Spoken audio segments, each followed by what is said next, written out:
बात नहीं रखनी है। रख दी है कितनी बार, 2 साल से तो बात अपनी रख ही रहे। आपका जो सवाल है उसका जवाब देंगे।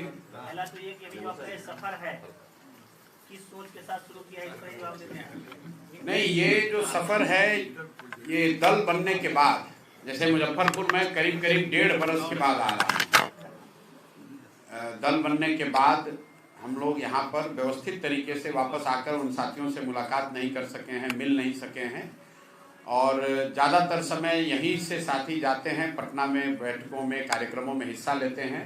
तो पिछले कुछ दिनों में दल के वरीय साथियों के बीच में चर्चा रही है कि जब मैं बिहार सत्याग्रह आश्रम में पूरा समय दे रहा हूँ तो कुछ दिन वहाँ से निकाल कर जिलों में, अनुमंडल में, जब दलगत स्वरूप जो बन गया है उसके साथ जाकर जुड़ूं, पब्लिक से वार्तालाप करूं, लोगों से, कार्यकर्ताओं से मिलूं। उसी के तहत मैं यहाँ आया हुआ हूँ।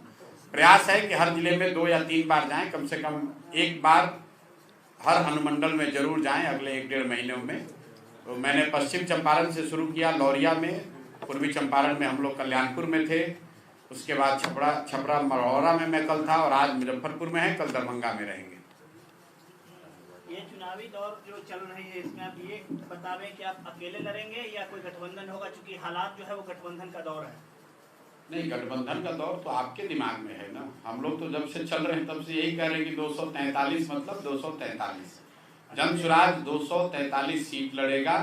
चुनाव से पहले भी कोई गठबंधन नहीं, चुनाव के बाद भी किसी तरह का कोई गठबंधन नहीं। एक सवाल सर, आप जब जेडीयू में थे, प्रदेश के उपाध्यक्ष थे, और जो आप बार बार अटैक कर रहे हैं तेजस्वी पे, तेज प्रताप पे या राजद पे, कहीं ना कहीं उनको रिवाइव करने में आपका भी कुछ न कुछ श्रेय रहा है, क्योंकि उस समय आप जदयू में थे और आप ही के प्रयास से ये गठबंधन बना था। तो उसके लिए कितना आप उसको क्या लेके क्या सोचते हैं आप?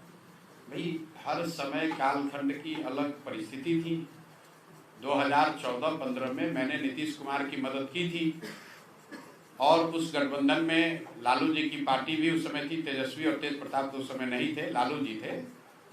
लेकिन 2014-15 के जिस नीतीश कुमार और जदयू की मैंने मदद की थी, और 2024-25 के नीतीश कुमार, दोनों में जमीन आसमान का फर्क है। नेता के तौर पर, मुख्यमंत्री के तौर पर और व्यक्ति के तौर पर। जिस नीतीश कुमार की मैंने मदद की थी, प्रशासक के तौर पर, मुख्यमंत्री के तौर पर उनकी छवि थी कि बिहार में सुशासन आया है, कम से कम कुछ सुधार होता दिखा था।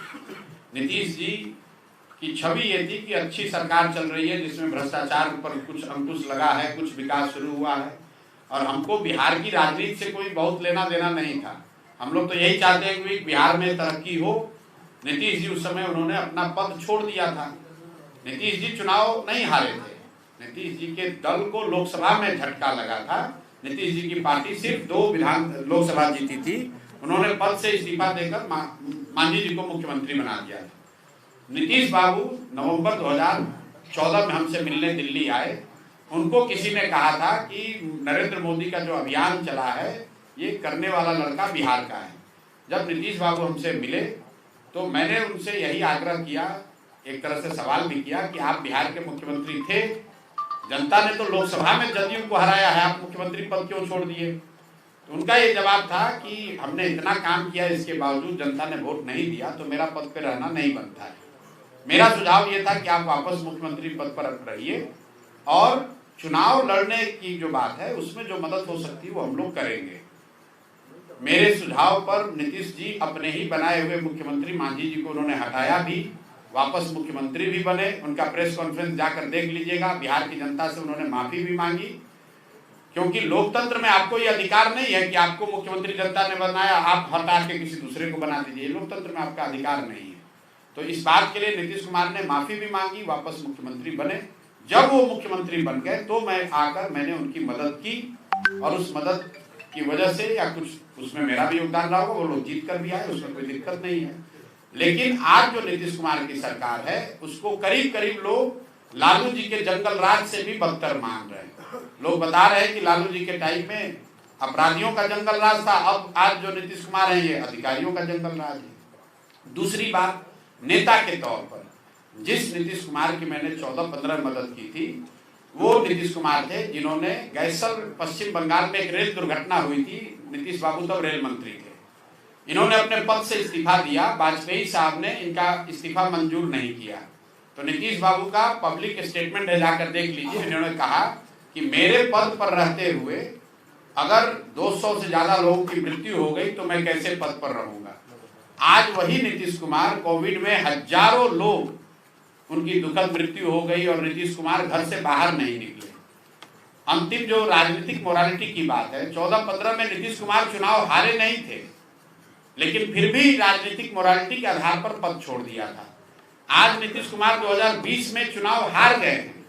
243 के विधानसभा में उनके 42 विधायक हैं, तो चुनाव तो हार गए हैं, लेकिन फिर भी कोई ना कोई गठबंधन बनाकर, कभी राजद का लालटेन पकड़कर, कभी भाजपा का साथ लेकर पद पर बैठे हुए हैं। तो जिस नीतीश कुमार का विरोध हो रहा है, ये वो नीतीश कुमार है जिनकी राजनीतिक मोरालिटी खत्म हो गई है, जिनके सुशासन का जो तकमा लगा हुआ था वो कहीं हट गया है, और सिर्फ उनकी प्राथमिकता आज कुर्सी पर बने रहना है, इसलिए उनका विरोध कर रहा है।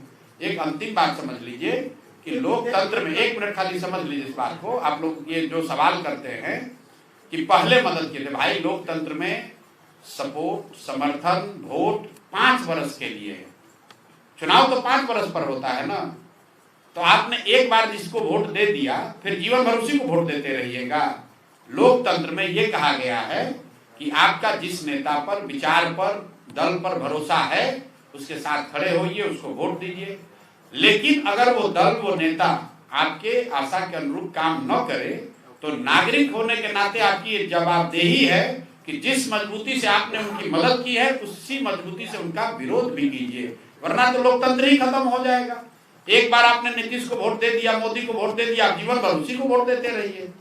नहीं, मेरा सवाल ये था कि आरजेडी को फिर से खड़ा करने में कहीं ना कहीं आपकी भूमिका रही, क्योंकि आपने गठबंधन बनवाया। हमारी भूमिका उस समय बिहार में नीतीश कुमार को वापस मुख्यमंत्री बनाने में थी, बिहार में एक अच्छी सरकार चले इसमें थी, बिहार में 7 निश्चय का प्रोग्राम बने इसमें थी। उसमें अगर आरजेडी को कुछ फायदा हो गया, रिवाइव हो गए, तो ये उनकी किस्मत है। और अगर मान लीजिए एक बार को कि हमारी मदद से वो बढ़ भी गए, तो आप उस चीज को सुधारने के लिए प्रयास भी मैं ही कर रहा हूं। आप तो उसके लिए उस समय भी कुछ नहीं कर रहे थे, अभी भी कुछ नहीं कर रहे थे। अगर 15 को मेरी गलती मान भी लीजिए, तो भी 25 में उसको सुधारने के लिए अपने जीवन का सब कुछ दांव पर लगाकर मैं ही तो प्रयास कर रहा हूँ। जब बिहार विधानसभा चुनाव में जातीय तिरस्कार को कैसे तोड़ेंगे, एक चर्चा क्या शुरू हुई कि राघोपुर से प्रशांत किशोर लड़ेंगे, तो सोशल मीडिया पर रिएक्शन आने लगा कि 42%, 32% यादव बहुल इलाका उनकी जमानत जब्त हो जाएगी। ऐसे लगातार भाई जमानत तो किसी की कहीं से जब्त हो सकती है। पहले बात तो आप ये समझ लीजिए कि राघोपुर के बारे में हमने क्या कहा है। हमसे सवाल पूछा गया कि आप क्या चुनाव लड़ेंगे, तो मैंने कहा कि पार्टी से ऊपर कोई नहीं है। पार्टी अगर तय करेगी कि मुझे चुनाव लड़ना है तो चुनाव लड़ेंगे, पार्टी अगर तय करेगी कि राघोपुर से लड़ना है तो लड़ेंगे चुनाव, चाहे जमानत जब्त हो, जीते हो, तो बाद में तय होगा ना। और कोई भाई जाति का सवाल पिछले 2.5 बरस से बोलते बोलते हमारे कंठ में गांठ पड़ गया। मतलब मुजफ्फरपुर से जो आपके सांसद जीत कर गए हैं उनको वोट पड़ा है कि मोदी जी को वोट पड़ा है? लोगों ने तो मोदी जी के नाम पर वोट दिया है। तो मोदी जी के जाति का कितना आदमी बिहार में रहता है? जो मुसलमान साथियों ने राजद को वोट दिया है, क्या वो लालू जी के जाति के लोग हैं? भाई बिहार में भी उतनी ही जाति है जितना आंध्र प्रदेश में है, कर्नाटक में है, गुजरात में है। ये आप लोगों ने ये धारणा बना ली है कि ऐसा लगता है कि सिर्फ बिहार में ही जाति है। क्या भोकालिका लिंगायत कर्नाटक में इंपॉर्टेंट नहीं है? क्या क्षत्रिय और पटेल गुजरात में नहीं है? कम्मा रेड्डी आंध्रा में नहीं है? मराठा कुर्मी महाराष्ट्र में नहीं है? आप कितने जगह की राजनीति का अध्ययन आपने किया है? कोई ऐसा राज्य नहीं है जहां जातियों की थोड़ी बहुत प्राथमिक बहुलता ना हो, उनका महत्व ना हो। जब आप राजनीति कर रहे हैं तो समाज में जो भी बात है वो राजनीति में भी दिखेगा। समाज में जाति है तो राजनीति में जाति दिखेगी, समाज में भ्रष्टाचार है तो राजनीति में भ्रष्टाचार दिखेगा, समाज में हिंदू मुस्लिम सांप्रदायिकता है तो राजनीति में भी दिखेगा। इसका मतलब ये थोड़ी है कि कोई राजनीति में प्रयास नहीं करेगा। आपने एक रोडमैप तैयार किया होगा, पॉलिटिकल रोडमैप तैयार किया होगा कि बिहार का डेवलपमेंट आप कैसे करेंगे, वो रोडमैप क्या है आपका? रोड मैप रोज बता रहे हैं, और जो हम लोग कह रहे हैं कि जन सुराज आएगा तो 5 चीज हो जाएगा, वो उसी रोड मैप का समरी है। पहला रोड मैप का पहला हिस्सा ये है कि 15 साल से कम उम्र के बच्चों को इतनी अच्छी पढ़ने की व्यवस्था कर दी जाए कि वो व्यवस्था पर आगे चलकर बोझ न बने। और हम लोग का ये भी मानना है कि बिहार की शिक्षा व्यवस्था को सुधारने में कम से कम 5 से 10 साल लगेगा, लेकिन बच्चों की पढ़ाई तो अभी सुधरनी चाहिए। तो जन सुराज ने कहा कि जब तक सरकारी व्यवस्था नहीं सुधरेगी तब तक लोगों को ये विकल्प है कि वो अपने बच्चों को प्राइवेट स्कूल में पढ़ाएं और उसका फीस सरकार भरेगी। ये लोगों का भ्रम है कि सरकारी विद्यालय फ्री है। सरकारी विद्यालयों को चलाने में सरकार को 60,000 करोड़ रुपया लगता है, फ्री में कुछ नहीं है। अगर सरकारी विद्यालयों पर 60,000 करोड़ रुपया खर्च हो रहा है और उससे 60 विद्यार्थी भी पढ़कर नहीं निकल रहे हैं तो उसको सुधारने की जरूरत है और साथ साथ लोगों को विकल्प देने की जरूरत है कि आप प्राइवेट और सरकारी में जो अच्छा लगे वहां पढ़िए, पैसा सरकार आपको देगी। ये आरटी के प्रावधान में लिखा हुआ है। जो राइट टू एजुकेशन का बिल आया यूपीए के टाइम, उसमें ये लिखा हुआ है कि जहां पर भी सरकारी विद्यालय नहीं है वहां सरकार की जिम्मेवारी है कि प्राइवेट विद्यालय का फीस सरकार भरे। तो ये चीज हम लोग पहली बात कह रहे हैं। दूसरी बात हम लोग ये कह रहे हैं कि जो व्यक्ति युवा है, जो एक बार अब स्कूली शिक्षा से ऊपर बढ़ गया, अब यहाँ शिक्षा व्यवस्था सुधर भी जाए तो उसकी दशा नहीं सुधर सकती है। अब वो वापस जाके पढ़ नहीं सकता है। उसकी जिंदगी सुधारने के लिए जनसुराज कह रहा है कि हम उन्हें पूंजी मुहैया कराएंगे। पूंजी कहाँ से आएगा ये भी मैंने बताया कि अगर बिहार में बैंकों का CD रेशियो 40 से बढ़ाकर 70 कर दिया जाए तो करीब करीब 2.5 लाख करोड़ रुपया एक्स्ट्रा पूंजी लोगों को हर साल उपलब्ध हो जाएगी। तीसरी बात हम लोगों ने कहा कि यहाँ के किसानों की स्थिति को सुधारने के लिए मनरेगा को कृषि से जोड़ा जाए ताकि किसानों को मजदूर फ्री में मिले, मनरेगा के तहत मिले, वो अपने फसल में अपने खेत से बेहतर प्रोडक्टिविटी हासिल कर सके। चौथी बात हम लोग महिलाओं के लिए कह रहे हैं कि आपको सरकारी गारंटी पर बैंक से कर्ज दिलाया जाएगा जिस पर सिर्फ आपको 4% सालाना ब्याज लगेगा। इसका मतलब क्या है कि बजट से सिर्फ 6,000 करोड़ रुपए के खर्चे पर करीब करीब 1 लाख करोड़ रुपया का लोन यहाँ के महिलाओं को, युवाओं को दिलाया जा सकेगा रोजी रोजगार के लिए। और अंतिम बात हम लोग क्या कह रहे हैं कि 60 वर्ष से ज्यादा उम्र के हर महिला पुरुष को 400 के बजाय 2,000 रुपया मासिक पेंशन दिया जाएगा। दिव्यांग और विधवा उसमें शामिल हैं। हम लोग जो 5 बात बता रहे हैं इसका बजट भी बता रहे हैं, कहां से पैसा आएगा ये भी बता रहे हैं और पूरा उसका प्राकल्प बता रहे हैं। ये नहीं कह रहे हैं कि हम आएंगे और 2,500 रुपया सबको दे देंगे। मान लीजिए कि अभी आरजेडी ने कहा कि हम आएंगे तो सारी महिलाओं को 2,500 रुपया देंगे। अब सबके पास मोबाइल है, उसमें कैलकुलेटर है, जरा जोड़िए। अगर बिहार में रहने वाली 6 करोड़ महिलाओं को, अगर बच्चियों को हटा भी दीजिए तो करीब 5 करोड़ महिलाएं होंगी। 5 करोड़ महिलाओं को अगर आप 2,500 रुपया महीना देंगे तो एनुअल बजट आएगा करीब करीब 1,55,000 करोड़। बिहार का योजना बजट जो है वही है 1 लाख करोड़। 1 लाख करोड़ के योजना बजट से आप 1.5 लाख करोड़ रुपया कहां से पैसा दे दीजिएगा? तो पहले से मालूम है झूठ बोल रहे हैं, लेकिन ना आप सवाल पूछ रहे हैं ना वो जवाब दे रहे हैं। इसमें कोई गुणागणित नहीं है। बिहार का बजट है 3 लाख करोड़, उसमें योजना मद में अवेलेबल बजट है 1 लाख करोड़ और आप कह रहे हैं कि एक योजना में 1.5 लाख करोड़ रुपया देंगे। तो पहले ही ये स्वीकार कर रहे हैं कि आप गलत बोल रहे हैं सबको और कोई सवाल नहीं कर रहा है। एक दूसरा सवाल, जैसा कि आपने मनरेगा की बात चर्चा की है, मनरेगा में जो वेज रेट जो है वो अब काफ़ी कम हो गया है बनस्पत मार्केट के। उनको 245 रुपया अभी भी मिल रहा है, मार्केट में उनको 400 से 500 के बीच में मिल रहा है। एक बार फिर से पलायन काफ़ी तेज हो रहा है मजदूरों का, इसको लेकर क्या प्लानिंग अपने? देखिए ऐसा है कि पहली बात तो आप ये समझिए कि ये जो थियोरिटिकल बात आप लोग बताते हैं कि बिहार में मजदूरी 300 रुपए है और मनरेगा 245 है। बिहार में आज भी 80% लोग, फिर से लिख लीजिए इसको, 80% लोग दिन में 100 रुपया नहीं कमाते हैं। 100 रुपया नहीं कमाते हैं। कहाँ 245 रुपया कौन कमा रहा है यहाँ? अगर 245 रुपया कमाएंगे तो प्रति व्यक्ति आय यहाँ पर 75,000 होना चाहिए। प्रति व्यक्ति आय बिहार में 34,000 रुपए है। अगर पटना और बेगूसराय को हटा दीजिए तो प्रति व्यक्ति आय यहाँ पर 25,000 रुपये से कम है। तो ज्यादातर लोग 100 रुपया दिन का नहीं कमा रहे हैं। जहां तक आपने बात कही कि मनरेगा में 245 है, अन्य राज्यों के मुकाबले कम है। केरल में मनरेगा का रेट अभी 700 रुपया कर दिया है और यहाँ पर 245 दे रहा है। उसकी एक वजह यह है कि मनरेगा का जो यूटिलाइजेशन है बिहार सरकार का वो इतना कम है, पिछले वर्ष में 39%। तो 100 में 60 रुपया तो हम लोग दिल्ली से लेकर ही नहीं आए, और जो पैसा आया उसमें 40% कमीशन कट रहा है, वो आप लोग को हमसे बेहतर मालूम है। अगर मनरेगा का जो बिहार का पूल है उतना पैसा ले लिया जाए और उन मजदूरों को बेकार का ये मिट्टी काटने और एसेट क्रिएशन के नाम पर उनको बंदरबाट न किया जाए, किसानों को एलोकेट कर दिया जाए, तो किसान तो उन मजदूरों का उपयोग करेंगे, उससे उन मजदूरों को पलायन नहीं करना पड़ेगा। और किसानों की एक जो बड़ी समस्या है मजदूरों के न होने की, यहाँ पर नकदी फसल की खेती क्यों नहीं हो रही है, उसमें सबसे बड़ी समस्या है मजदूरों की अनुपलब्धता। तो इसीलिए हम लोग कह रहे हैं कि जो किसान भी नकदी फसल की खेती करेगा उसको मनरेगा के तहत मुफ्त मजदूर दिया जाएगा। इससे रोजगार बढ़ेगा, मनरेगा के फंड का यूटिलाइजेशन हो पाएगा, इससे करप्शन कम होगा और किसानों को बड़े पैमाने पर लाभ होगा।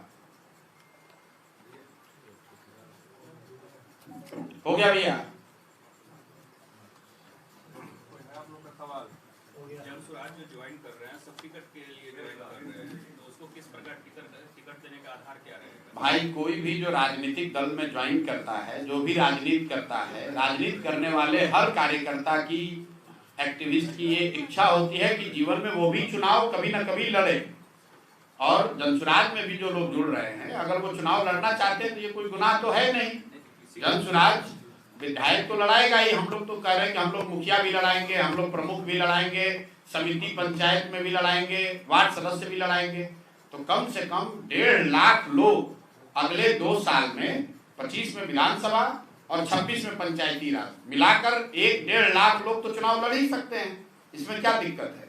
आपने कहा आधार क्या होगा? आधार हम लोगों ने जारी किया है कि उम्मीदवारों के चयन का आधार क्या होगा, वो बिंदुवार। जनसुराज एकमात्र ऐसा दल है देश में, सिर्फ बिहार में नहीं, जिसने बिंदुवार जारी किया है कि उम्मीदवारों का आवेदन पहले लिया जा रहा है।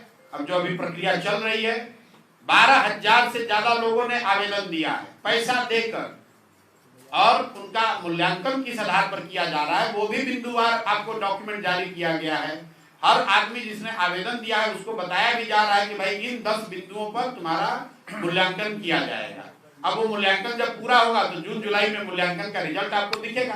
स्वाभाविक तौर पर 243 सीट है तो चुनाव तो 243 लोग ही लड़ेंगे, लेकिन अगर अन्य कार्यकर्ताओं की इच्छा है, उनकी अपनी सोच है कि वो सबसे बेहतर उम्मीदवार हो सकते हैं, तो लोकतंत्र है, सबको कम्पीट करने का अधिकार होना चाहिए। तो साहब जी, जिस 35-40 साल की राजनीति के आधार पर जंगल राज और महाजंगल राज के आधार पर आप जनसुराज को स्थापित करने का काम करते हैं, उन्हीं दलों में नर्जर जो लोग हैं वो आपके दल में आज नेता हो रहे हैं या फिर जो है वो लोग प्रत्याशियों की लिस्ट में कैसे तय करेंगे? बिल्कुल ठीक बात है, इस पर बहुत लंबी चर्चा हुई है। कई बार लोगों ने सुझाव भी दिया कि जो लोग पहले से किसी दल में हैं उसको जनसुराज में शामिल किया जाना चाहिए कि नहीं, क्योंकि मैं ही ये बात पिछले 2.5 बरस में गांव-गांव में घूम के कह रहा हूं कि बिहार में सिर्फ 1250 परिवार के लोग ही पिछले 30 बरस में एमएलए एमपी बने हैं, चाहे किसी दल का विधायक हो, किसी का सांसद हो।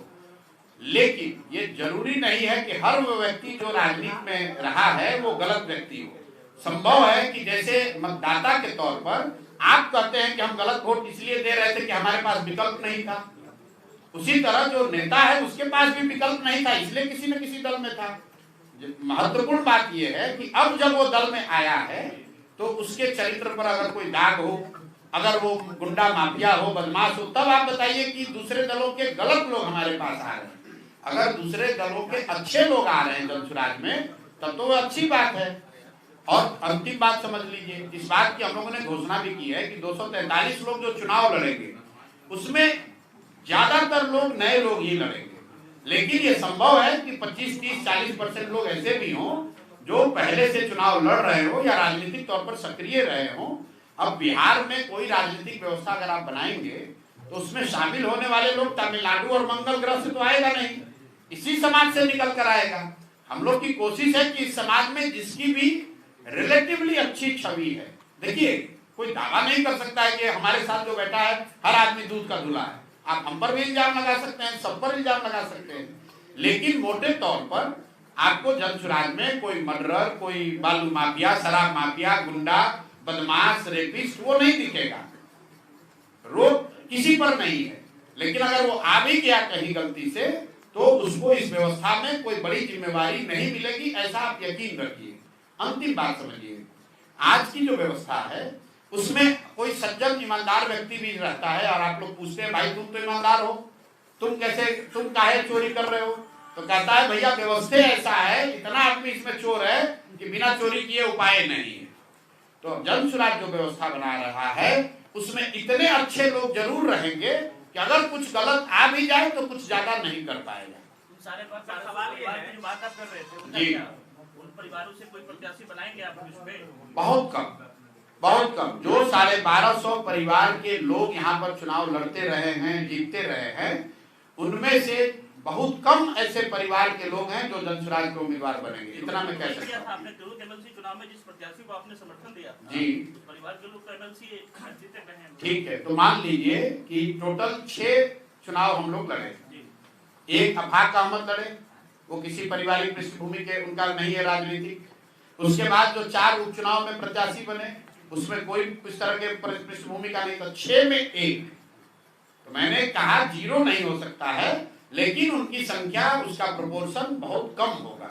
सर सवाल ये है कि आपने कहा कि लोग पैसे देकर आवेदन दे रहे हैं और आप अच्छी छवि के लोगों को भी ढूंढ रहे हैं जी, तो कोई ऐसी अच्छी छवि के लोग जिनके पास पैसे नहीं है वो आप तक सूचना कैसे पहुंचा सकेंगे? बिल्कुल मेरे भाई, पैसा देके मतलब कोई 2-4 करोड़ नहीं, 21,000 रुपया आवेदन की शुल्क है, आवेदन का शुल्क है।